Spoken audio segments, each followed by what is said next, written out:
એ રામ રામ છે આનંદભાઈ, તમને ને ખેડૂત મિત્રોને ને સાંભળનાર સૌ શ્રોતા મિત્રોને નીલમબેનના જાજા કરીને રામ રામ રામ રામ રામ રામ. આનંદભાઈ, આજે ગામનો ચોરોમાં શું વાતો કરીશું? ગામનો ચોરોમાં છે ને મોટે ભાગે આપણે ઉપયોગી વાતો જ કરતા હોઈએ છીએ. હા, આપણા શ્રોતા મિત્રોને, ખેડૂત મિત્રોને અને દરેક મિત્રોને જે લાગુ પડતું હોય, હા. સ્પર્શતું હોય અને જીવનમાં ઉપયોગી થાય એવી વાત કરતા હોઈએ છીએ. અને આજે પણ એવી જ વાત કરીશું. બરાબર. પહેલા કહ્યું એ પ્રમાણે આપણે ગામનો ચોરો ઉપર એકઠા થઈએ ત્યારે ઉપયોગી એવી વાતો કરીએ. અને આનંદભાઈ જુઓ, આપણી જે દરેક વનસ્પતિ છે ને એ કંઈક ને કંઈક આપણને કામમાં આવતી જ હોય છે. અને દરેક વનસ્પતિનું ઔષધીય ગુણ પણ હોય છે. હા, સાવ સામાન્ય લાગતી હોય ને એવી વનસ્પતિ પણ આરોગ્યની દ્રષ્ટિએ ઉપયોગી હોય છે. દાખલા તરીકે તમે બારમાસી જ જોઈ લો તો બારમાસીના તો ફૂલ રૂડા રૂપકડા લાગે ને આપણને એમ થાય કે ફૂલ છોડ છે ને શોભા માટે વાવીએ, પણ એનાય ઔષધીય ગુણો છે. હા, એમ જોઈએ તો આમળા છે, પછી અરડુસી છે, પારિજાત છે, કુંવાર પાઠું છે. એટલે આવા અનેક વનસ્પતિ છે હા. જે આપણે ઘરે ઉગાડી શકીએ છીએ અથવા આપણે આજુબાજુમાં જોવા મળે છે. હા. અને જેના ઔષધીય ગુણો ખૂબ જ છે. હવે આંગણામાં છે ને મોટે ભાગે તુલસીનું કુંડું તો હોય જ. હોય જ. અને બીજા એક બે ઝાડવા જો જગ્યા હોય ને તો લોકો વાવતા જ હોય છે.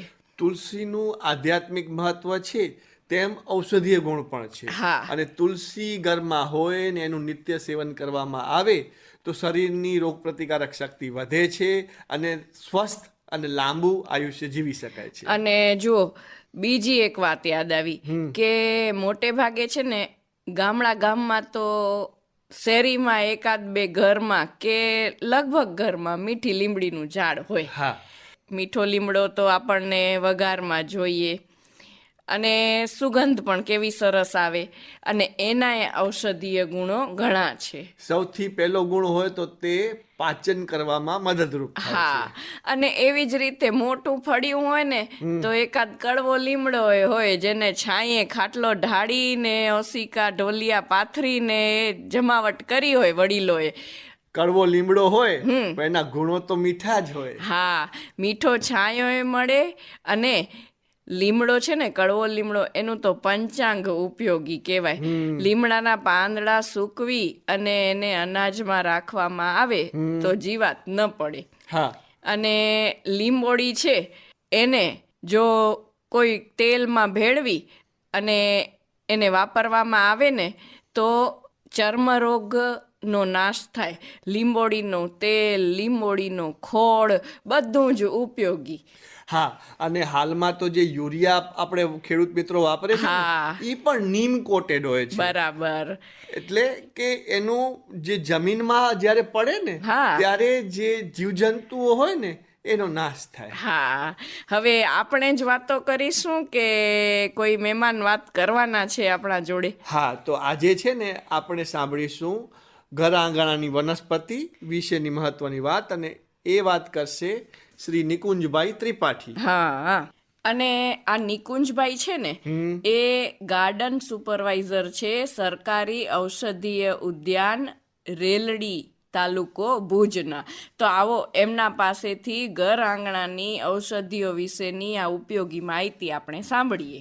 પહેલું સુખ તે જાતે નર્યા એ કહેવત આજે પણ એટલી જ યથાર્થ છે જેટલી પ્રાચીન કાળમાં હતી. નિરોગી જીવન માટે ઔષધિ અને આપણી આજુબાજુનું સ્વચ્છ પર્યાવરણ આ બંને મુખ્ય પરિબળો છે.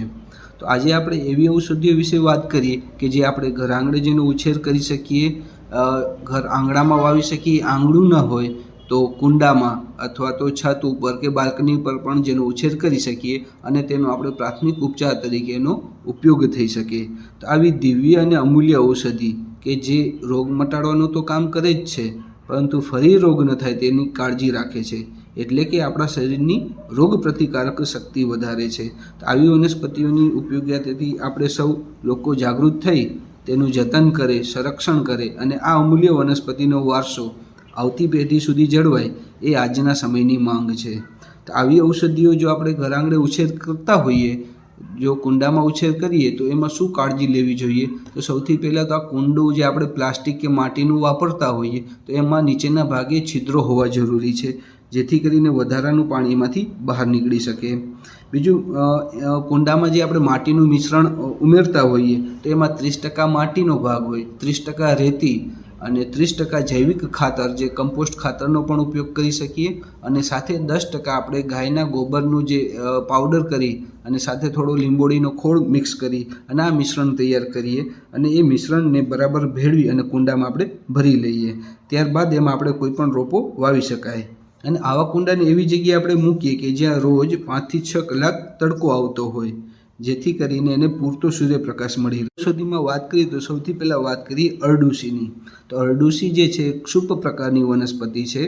એના પાન છે સાદા, આપણે જામફળ જેવા જ પાન થતા હોય, પણ થોડા લાંબા ભાલાકાર હોય છે.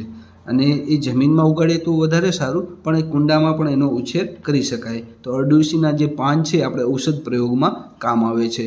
તો અરડુસીના પાનનો રસ 5 ml અથવા તો એનો ઉકાળો લઈએ તો 25 થી 30 ml દિવસમાં 2 વખત આપણે જો લેવામાં આવે તો કફને લગતા જેટલા રોગ છે, શરદી, ઉધરસ, શ્વાસના રોગમાં એ ઉપયોગી છે. ખાસ કરીને નાના બાળકોને શરદી ઉધરસની સમસ્યા વધારે રહેતી હોય તો એનામાં આપણે અરડુસીના રસનો ઉપયોગ કરી શકીએ. બીજું છે અરડુસીના કૂણા પાન ને હળદર, અને એ ગૌમૂત્ર સાથે વાટી અને લેપ કરવાથી એ ખંજવાળમાં પણ રાહત આપે છે. બીજી ઔષધિ છે કુવારપાઠું. તો કુવારપાઠું એક બહુ વર્ષાયુ છોડ પ્રકારની વનસ્પતિ છે. તો એના ઉપયોગની વાત કરીએ તો દાજિયા ઉપર, ઘા ઉપર કુવારપાઠાનો ગર્ભ છે એ લગાવવાથી તાત્કાલિક રાહત થાય છે અને એ જગ્યા પર દાજિયાનું નિશાન રહેતું નથી. બીજું છે કુવારપાઠામાંથી અનેક સૌંદર્યવર્ધક આપણે બનાવટો બને છે, કોસ્મેટિક આઇટમ્સ ઘણી બધી બને છે. તો એનો સીધો કુવારપાઠાનો જે ગર્ભ જે છે એ આપણે ચહેરા ઉપર કે વાળ ઉપર લગાવવામાં એનો ઉપયોગ કરી શકાય. બીજું, ચામડીના રોગ ઉપર કે ચાંદા ઉપર ગૌમૂત્રના ગર્ભમાં થોડુંક હળદર ઉમેરી અને લગાડવાથી પણ લાભ થતો હોય છે. ત્રીજી ઔષધિ છે પાનફૂટી. તો પાનફૂટી પણ એક બહુ વર્ષાયુ છોડ છે. એના પાન જાડા હોય છે, માસલ હોય છે, અને પાનમાંથી એની ફૂટવાની ક્ષમતા હોય છે, એટલે એને આપણે પર્ણફૂટી અથવા તો પાનફૂટીથી પણ ઓળખાય છે. એના પાન ખાવાથી અથવા પાનનો રસ પીવાથી પેશાબ છૂટતી થાય છે, એટલે કે પથરીના જે રોગો એમાં એ ફાયદો થાય છે. બીજું, સોજા અને ઘા ઉપર એની પાનની લુગદી બનાવી, ચટણી જેવું બનાવી અને લગાવવાથી પણ એ લાભદાયી નીવડે છે. ત્યાર પછી ચોથી ઔષધિ છે બ્રાહ્મી. તો બ્રાહ્મી જે છે એક વર્ષાયુ છોડ છે. એ જમીન ઉપર પથરાય છે, એને છાંયડો વધારે પ્રિય હોય છે, એટલે એને પાણી બીજી ઔષધિઓની સરખામણીમાં થોડું વધારે જોઈતું હોય. એનો ઉપયોગ રસાયણ તરીકે થાય છે. ચામડીના રોગમાં પાનનો લેપ કરવામાં આવે છે, અને ખાસ કરીને એનો ઉપયોગ બ્રેઇન ટોનિક એટલે કે સ્મરણ શક્તિ, યાદ શક્તિ વધારવા માટેનો ઉપયોગ થાય છે. તો એના પાનનો રસ અથવા તો આખા છોડનો રસ પણ એમાં ઉપયોગી છે. તો બ્રાહ્મીનો રસ તિક્ત રસ હોવાથી કફને છૂટો કરે છે, એટલે અવાજ એ છે એ સારો કરે છે. એટલે એમાં 10 થી 20 ml આપણે પાનનો ઉકાળો અથવા તો પાનનો રસ એમાં આપી શકાય. ત્યાર પછીની ઔષધિ છે આપણે તુલસી. તો તુલસીથી આપણે સૌ કોઈ વાકેફ છીએ. તો તુલસીના ખાસ કરીને આપણે પાનનો ઔષધિ પ્રયોગમાં કરીએ છીએ. તુલસી જે છે બહુ વર્ષાયુ છોડ છે. તો તુલસીથી આપણે કોઈ અજાણ્યું નથી. તો તુલસીની મુખ્ય 2 જાતો થતી હોય, આપણે રામ તુલસી અને કૃષ્ણ તુલસી તરીકે આપણે એને ઓળખીએ. તો બંનેના ગુણ લગભગ સરખા જ છે, એટલે આપણે કોઈ પણ પ્રકારની ઔષધિમાં ઉપયોગ કરી શકીએ. બીજું, તુલસીના છોડને આપણે જોઈએ તો લગભગ 5 વર્ષ સુધી આપણે એને જીવંત રાખી શકીએ યોગ્ય માવજત દ્વારા. એટલે એમાં જ્યારે માંજર લાગે ત્યારે માંજરને આપણે તોડી લઈએ, એટલે ત્યાંથી નવી શાખાઓ વધારે છૂટી પડે, નવી શાખાઓ બને, નવી ફૂટે, એટલે એ છોડ આપણો જીવંત રહે અને તંદુરસ્ત રહે. એટલે ખાસ કરીને ચોમાસા પહેલાં એનામાં આ રીતના પ્રૂનિંગની કામગીરી એટલે કે છટણી કરી લઈએ, જેથી નવી શાખાઓ ફૂટશે. તો આ તુલસીનો ઉપયોગની વાત કરીએ તો તુલસીના રસમાં મધ મેળવી અને બાળકોને ઉધરસ થતી હોય તો તેમાં આપવાથી રાહત થાય છે.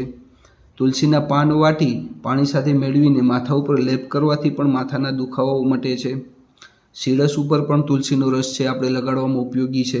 તો તુલસી છે આપણા દરેકના ઘરમાં હોય જ, પણ એનો ઔષધિ ઉપયોગમાં પણ આપણે એને લાવીએ. ત્યાર પછીની ઔષધિ છે લીલી ચા, જે આપણે લેમન ગ્રાસ તરીકે ઓળખીએ છીએ. તો લીલી ચા છે એ ઘાસ પ્રકારની બહુ વર્ષાયુ વનસ્પતિ છે, એક પ્રકારનું સુગંધિત ઘાસ છે. તો એનો ઉપયોગ તો આપણે ખાસ કરીને એના પાન જે છે આપણે ચામાં એને નાખીએ છીએ એટલે એનાથી શરદીમાં રાહત થાય છે. પાન ચાવવાથી આપણી મોઢાની જે દુર્ગંધ છે એ દૂર કરે છે.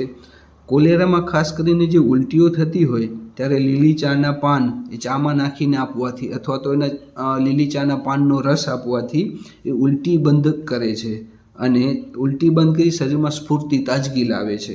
તો લીલી ચાનો પણ એ રીતે ઔષધિ આપણે ઉપયોગ કરી શકીએ. ત્યાર પછી આપણી ઔષધિ છે અજમા પાન. તો અજમા પાન એક કોરસાયું નાજુક છોડ છે. એના પાન છે એ સુગંધીદાર હોય છે, સ્વાદમાં તીખા, સ્વાદિષ્ટ અને સારી સુવાસ ધરાવતા હોય એટલે એને આપણે ભજીયા બનાવીને આપણે ખાવામાં ઉપયોગ કરીએ છીએ. તો એ જે પાન છે અજીર્ણ, અરુચિ, કૃમિ દરેક રોગોમાં એ ઉપયોગી છે. એટલે ભૂખ ન લાગતી હોય, ખાવાનું બરોબર પચતું ન હોય, ઝાડા થયા હોય, એ દરેકમાં આપણે એના પાનનો સીધો ઉપયોગ ખાવા તરીકે કરી શકીએ. ત્યાર પછીની આપણી ઔષધિ છે ફુદીનો. તો ફુદીનાનો છોડ કે એના પાન આપણે ઔષધિ પ્રયોગમાં આપણે ઉપયોગ કરીએ છીએ. એક કોરસાયું છોડ છે જેનો ઉપયોગ પણ આપણે અજીર્ણ છે, મંદાગ્નિ છે, એટલે કે ભૂખ ન લાગતી હોય, ઉલટી, ઝાડામાં ફુદીનાનો રસ આપણે 5 થી 10 ml લેવામાં આપણે આવે છે. ફુદીનાનો રસ પાણીમાં લઈ અને એનાથી કોગળા કરીએ તો મોઢાની જે દુર્ગંધ છે એ દૂર કરે છે. ત્યાર પછીની ઔષધિ છે આપણે ગળો કે ગિલોય આપણે તરીકે જેને ઓળખીએ છીએ. તો ગિલોયના જે પ્રકાંડ છે એનું સ્ટેમ એ આપણે ઔષધમાં ઉપયોગ થાય છે. તો ગળો જે છે એ વેલા પ્રકારની ઔષધિ છે એટલે એને કોઈ પણ ઝાડનો આપણે સપોર્ટ જોઈએ અથવા તો કોઈ પણ દોરીથી પણ બાંધીને એને આપણે આપણા ઘર આંગણામાં એને ચડાવી શકીએ. તો તાજી ગળોના જે કાંડનું છે એનું દાંતણ પણ કરવામાં આવે છે. તો એનું નિયમિત દાંતણ કરવાનું પણ સારું કહેવામાં આવ્યું છે. ખૂબ સહેલાઈથી એને ઉગાડી શકાય છે કે નાનો એવો ટુકડો હોય તો આપણે કોઈ પણ જગ્યામાં ચોમાસા દરમિયાન આપણે આંગણામાં વાવી દઈએ તો ગળો એ ફૂટી જાય છે. ગળો છે એ રસાયણ છે એટલે કે ગળો, ગોખરું અને આમળા આપણે વાત કરીએ તો આ ત્રણેયનું ચૂર્ણ છે રસાયણ તરીકે ઓળખાય છે અને એનો ઉપયોગ અબાલ વૃદ્ધ સૌ કોઈ એનો ઉપયોગ કરી શકે છે. ગળોનો રસ 2 થી 4 ચમચી પીવાથી વિષમ જ્વર અથવા તો વાયરલ ફીવર કે દરેક પ્રકારના તાવમાં ગળોનો રસ છે એ ઉપયોગી છે. ડાયાબિટીસ માટે પણ ઉપયોગી છે અને રસાયણ તરીકે છે એટલે કે આપણે દરેક રોગમાં ગળોનો ઉપયોગ કરી શકીએ છીએ. એ આપણા શરીરની રોગ પ્રતિકારક શક્તિમાં વધારો કરે છે. અને ત્યાર પછી છેલ્લી ઔષધિ જોઈએ તો આપણે મીઠો લીમડો. તો મીઠા લીમડાનો ખાસ કરીને આપણે દાળ શાકમાં વઘારમાં એનો આપણે ઉપયોગ કરતા હોઈએ છીએ. તેના પાનમાં સારા પ્રમાણમાં કેલ્શિયમ, ફોસ્ફરસ, લોહ અને વિટામિન A, B અને C હોય છે. એટલે કે મીઠા લીમડામાં પણ ઘણા બધા ન્યુટ્રિયન્ટ્સ રહેલા છે. તો આપણે દાળ શાકમાં ઘણી વખત આવતા હોય છે તો એ થોડાક ચવળ થઈ ગયા એટલે આપણે ખાતા નથી, બહાર કાઢી નાખીએ છીએ, પણ ખરેખર એ ખાવા જોઈએ. એના કરતાં એવું કરીએ છીએ કે એને જ્યારે દાળ શાકનો ઉપયોગ કરીએ તો એને નાના નાના ટુકડા કરીને નાખીએ એટલે કે જેથી કરીને સીધું ભોજનની સાથે જ આપણે પેટમાં જઈ શકે. એના પાન જે છે વાટી એનો રસ કાઢી ગોળ સાથે 2 ચમચી આપીએ તો એનાથી ઉલટી બંધ થાય છે. પાનની ચટણી બનાવીને પણ ખાઈ શકાય છે. ખાસ કરીને જે વાના રોગી હોય, જે સાંધાના દુખાવા થતા હોય એને મીઠા લીમડાના પાનનો ઉપયોગ છૂટથી કરવો જોઈએ કે જેથી એમાં એમને ફાયદો થાય. તો આનંદભાઈ, ઘર આંગણાની આ ઔષધિઓ વિશેની માહિતી આપણને આપી શ્રી નિકુંજભાઈ ત્રિપાઠીએ, જેઓ ગાર્ડન સુપરવાઇઝર છે સરકારી ઔષધીય ઉદ્યાન રેલડી તાલુકો ભુજના, અને એમના પાસેથી આપણે આ મહત્વની માહિતી સાંભળી જે દરેક શ્રોતા મિત્રને ઉપયોગી થઈ હશે એવી આશા પણ રાખીએ છીએ. આજે આપણે ગામનો ચોરોમાં સારી એવી વાતો કરી. સૌથી પહેલા તો ભજનથી શરૂઆત કરી અને સૌ શ્રોતા મિત્રોને ભક્તિ રસમાં ડૂબાડ્યા. હા, અને પછી આપણે જે ઘર આંગણાની જે ઔષધિઓ છે ને એના વિશે બહુ સારી ને મહત્વની વાત કરી અને એ તો આપણને ઉપયોગી પણ થાય. ઘર આંગણામાં જેટલી જગ્યા હોય ને એમાં કાંઈક ને કાંઈક વાવવું. તુલસીનું કુંડું તો આપણે ત્યાં બધાને ત્યાં હોય જ, પણ થોડીક જગ્યા હોય ને તો કુંવારપાઠું વાવી નાખો કે પછી અરડુસી વાવી નાખો. ઘરની બહાર, ફળિયાની બહાર જો જગ્યા હોય તો એકાદ કડવા લીમડાનું ઝાડ વાવી નાખો. વૃક્ષારોપણ થશે, ચોખ્ખી હવા મળશે અને ઔષધિ તો મળશે જ. અને જરૂર પડે માંદા સાજા થાય ને તો આ વનસ્પતિ જ કામ લાગશે. સાચી વાત છે. અને ઘર આંગણે જ ઈલાજ થઈ જતો હોય તો પછી દોડો કાઢવાની જરૂર ન પડે. અને આસપાસમાં જો આવા વૃક્ષો કે આવી ઔષધીય વનસ્પતિઓ હોય ને તો કેમ કહેવાય છે ને કે પહેલો સગો પડોશી, એવી રીતના આ પડોશની વનસ્પતિઓ પણ સગી થાય અને આપણને રોગમાંથી પીડામાંથી મુક્તિ અપાવે. તો આજે આટલી બધી સરસ વાતો પણ થઈ ને અંતમાં આપણે ગીત પણ સાંભળ્યું. હા. હવે ઘડિયાળ તરફ નજર કરીએ ને તો ચોરાનો સમય પણ પૂરો થાય છે. સાચી વાત છે. તો લઈશું મિત્રોની રજા. તો ગામનો ચોરો કાર્યક્રમ સાંભળનાર સૌ શ્રોતા મિત્રો, ખેડૂત મિત્રો અને આનંદભાઈ તમને પણ નીલમબેનના જાજા કરીને રામ રામ રામ રામ રામ રામ.